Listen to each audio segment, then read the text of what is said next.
Well, the era has become, guys. The Blazers got their guy. His name is Young Hansen. Yeah, I like that it started out as the Hansen-Yang era, and then it quickly pivoted to the Yang-Hansen era, and then it pivoted to the Yong-Hansen era, and then quickly it was the Yong-Hansen. From the beginning, I was having a hard time wrapping my head around Hansen because I'm like, is he half Swedish? Yeah. Like, what is the? Right. I'm like, it can't be Hansen unless there's some like Scandinavian descent, and there was not. It is Hansen. Well, why isn't it hyphenated like a lot of the others? I don't like know. Ha-sung. Those are usually Korean. When you Okay. see the hyphenated three names, those are almost always Korean. So this is, despite what people think, there is the difference between Asian people. Woo Suke, go. Yeah. But yes, he is, and we've been doing this a long time. This is top 3 what the F moments Yeah. I've ever experienced. It's very blazery what has It happened is. here. Yes. Like no one, Very blazery. and I mean no one, saw this well, the coming. league's laughing at him. Yes. And that tells you something. Doesn't mean everything, but No. it tells you something. The guy was like 35th best prospect. I think there was one guy somewhere, and Danny and Dusty had him on. There's some guy that runs a mock draft, and he was the only person that had him mocked in the first round. Not at 16, but I guess he did have him mocked. Most people had him going somewhere in like the mid 30s. But of course, now that the Blazers drafted him at 16, now you're getting all the reports. A lot of people liked him. There were 4 or 5 other teams that liked him in the late teens, 20s, and Cronin did say, Can we hear Cronin? "Yeah, I haven't heard any. I've got plenty of. Yeah, they got plenty of Well, Cronin. we don't need a lot of Cronin. No, Well, hold well, on. it's very subdued as always, but he did lean in. He flat out said this was a guy they've been looking at for 2 years. It was a reach, but they couldn't pass him up. Hear his initial reactions. At 16, we selected a player that we've been watching for quite a while, and we're really excited about, Young Hansen. And it's a player I'm sure we'll talk a lot about him, but we couldn't be more excited. This is a very, very unique talent, in our opinion. He obviously great size at 7'2", young, just turns 20 tomorrow.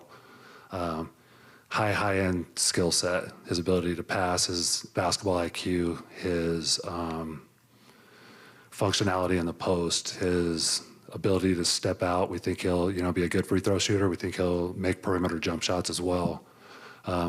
Defensively, he's a really smart player that, can be pretty versatile in the post with his size and IQ. So, this is a player that's, he's coming over to America. It'll be an adjustment, and it's our job to prepare him and develop just like we do all of our guys, but there'll be a big emphasis in pouring into him and getting him to his peak.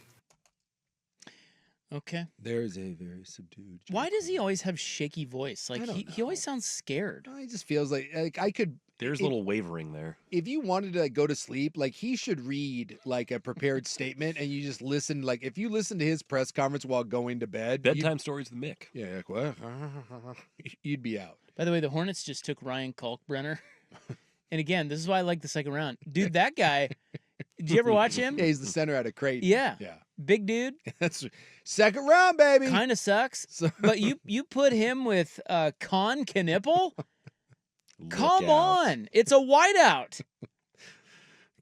Let's go. The Nip and the Brenner going at it. Let's go. Well, there are at least 2 players I've seen play. Yeah, that is true. So, well, I will tell you, too, Danny Meringue says he is going to be watching game film of Young Hansen. Breaking down hours And of he will have Chinese basketball league play. Yeah, and he'll have a post on it on his whatever his thing Substack. is. Substack. Yeah. Yes. Okay, we've got one more. Here's Cronin. If you don't fall asleep, you will hear him say that you will hear him answer the question, was it a reach? Yeah, the goal was to get as far back as possible. We didn't want to overdraft if we didn't have to. We weren't much more comfortable beyond 16 than that. So for us, it was too important to get him. We decided to do what someone call a reach. We decided to take that swing and overdraft technically a player that we just really valued. It shows what we thought of him. Will he be definitely with the club next year, or is it possible that he stays in China for a year? The plan is to bring him over here next year. The plan. How about Kerry Eggers coming in there? Yeah. With the Coming dude, over that the guy. top. Yeah. So he admits it's a reach. Yes. Which I think is actually refreshing. Yeah, and he went on to say that they understood it was a reach, but they didn't feel comfortable moving back beyond 16 for fear that someone else was going to take him. And for a guy that you watched for 2 years and, you brought in for a workout and supposedly outside of the top of the draft where you weren't going to get anyone, this was their number one guy. So if that's the case, I mean, at some point you say, as confusing as it is, you found a guy, you scouted a guy, you wanted to pick him. They said they wanted to pick him last year. And so if that's the case, then you don't. So wait, you find a way to get him. If he comes over here, is he with the? I mean, he's with the Blazers. Well, he can be either one. I mean, you can send him down to the G League, but I mean, you have 5 centers right now, so obviously something has to shake out. Ayton and Williams are not going to be here long term. They're both gone after this year. Duop, Reith, whatever. So whether Ayton sticks around or Williams for the entire season, it tells you that the future of this team, you don't sit there and say that you scouted someone for 2 years and then basically stake your reputation and probably your job on this 19 or 20-year-old kid out of China without him being your future plans. Your future center position is Klingon and Yang, or Yang and Klingon.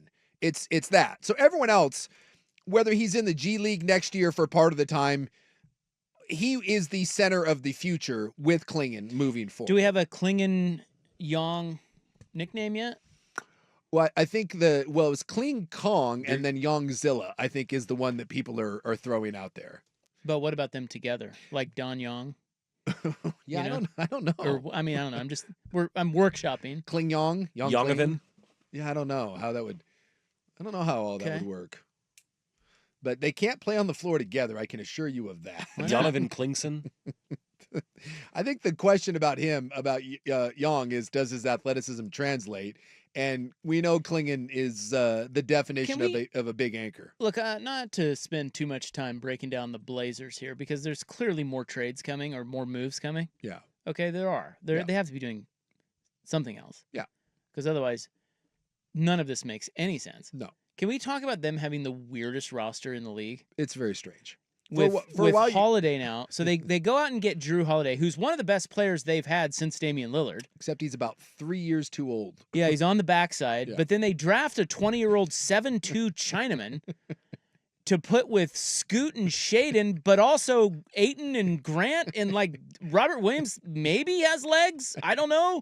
What is going on with their roster? It's very strange. You would assume at some point over the next 6 months that Ayton, Williams, and Grant gotta go. They're gone. What the hell is going on? That's right. What the hell? He's right. At some point, and then it leads you to believe, like, when they brought in Drew Holiday, and I am not going to kill the Young pick. It's called sports. Anyone killing this pick, you don't know. Yeah, no one knows. No one knows. But still. Exactly. It's weird. It's strange, but no one knows. And you just, it's like we say this in the NFL all the time. Wait 2 years and we'll find out if the kid's worth a damn. Maybe 3 years, because centers take a little longer to develop. So we'll see. But it's weird because when you brought in Drew Holiday, you assume this was because they needed to win and need to win now, right? Chauncey said not play in, he said playoffs. The GM bro was more like, well, maybe play in. So bringing in Holiday made sense. Like, you're trying to win, you're trying to win now. But then drafting a 19-year-old kid that they say is 2 years away from being 2 years away seems to be the consensus. Again, that is very, very strange. So I would assume eventually this timeline gets streamlined by getting rid of some of the older bigs and Jeremy Grant. Janai Broom to the Sixers. Let's go. Let's go. But yes, it is a very strange time right now. And then you also wonder, too, with the team for sale, and this kind of makes me wonder, Cronin and everyone else, I mean, your job's on the line. Anytime you bring in a new regime, there's a chance that the old one is gone. And so you wonder, too, if you're Cronin, drafting a player at 16 that's, who was the center out of, that people were like, the center out of Georgetown, I think he went a pick before, or, whoever you draft. Oh, that's, let's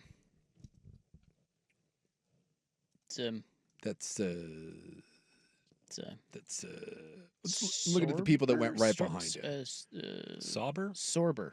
Thomas Sorber. Thomas Sorber. That So guy. so let's say you got Sorber out of Georgetown, or you stuck around and you drafted Derek Queen went 13s. You could have had him, he stayed at 11. Okay. None of those guys are coming in and really moving the needle. They're just, you think maybe they round into solid pieces, and you wonder if you're Cronin and you do that. Are you just saying, hey, if we don't make the playoffs next year and we don't have anything that we can really sell, it's like, hey, we've got someone young that's really excited and we think his future to pop. Are you just looking to just get your ass canned when the new ownership group comes in? So maybe this is one of those that if I'm going down taking a Hail Mary. I'm going down swinging from my shoes and seeing if I can hit a home run. Because if you do find this kid and you bring him over and he has one of these seasons where, maybe he gets on the floor for 20 minutes a night and really starts showing you something, and you're like, hey, this really could turn in. Maybe that's enough to look at it and be like, see, like this is what we do well. We identify and we build talent. Like they found Denny, they found Kamara in trades. Those appear to be your building blocks. And maybe this is that big swing that you need to try to convince new ownership that you know what the hell you're doing. And it's high risk, but high reward, because maybe the single or the double doesn't save your job. Okay. Oh boy, I'm being shamed for saying Chinaman. Is that bad? That's not the proper nomenclature. Asian American, please. That's from Lebowski. But we say Irishman. We say. I don't think you look. I don't know. Don't we? We say Frenchman. Yeah, I don't think you can say that. Really? You do say, yeah, you can You say a lot Englishman. of those. I understand. I don't think you can say it. Okay, I retract that. I would. It is. I would struck from the record. He's Chinese. That's right. That's But right. I told you, it's gonna get uncomfortable for a lot of people because we're lumping this dude in with Japanese, Korean, like he's Asian. Hey, Yao Ming. It's all throw it together. People are talking about bringing in a gong. Oh, the Yonggong. The Yonggong.